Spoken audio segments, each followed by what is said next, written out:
Inilah biografi singkat sang maestro Batak yang telah banyak mempopulerkan lagu-lagu Batak ke seantero dunia. Dia adalah Gordon Tobing.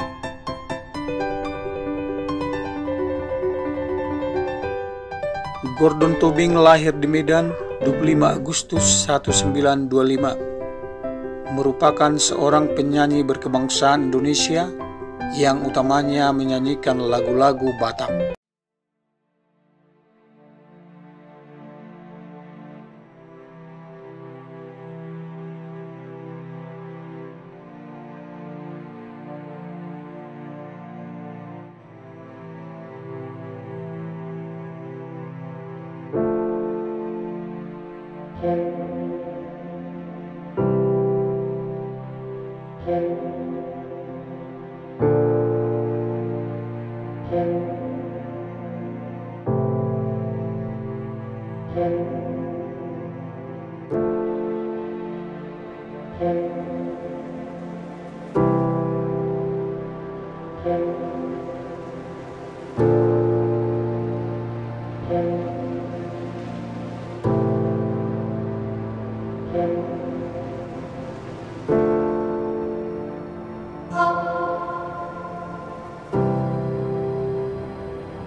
Bersama vokal grup Impola, dia menjelajah banyak negara, bahkan MC terkenal seperti Kus Indratmo dan Hakim Tobing sempat ikut bergabung dalam vokal grup Impola.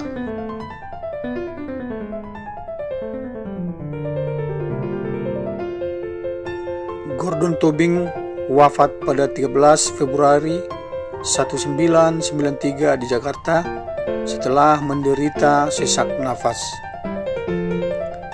Gordon Tobing meninggalkan 1 orang istri dan 2 orang anak.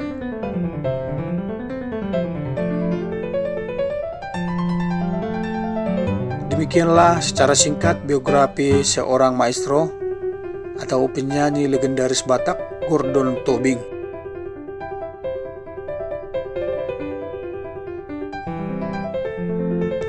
Terima kasih sudah menonton video ini. Jangan lupa untuk di-like, subscribe, dan juga di-share. Horas, Horas, dan Horas.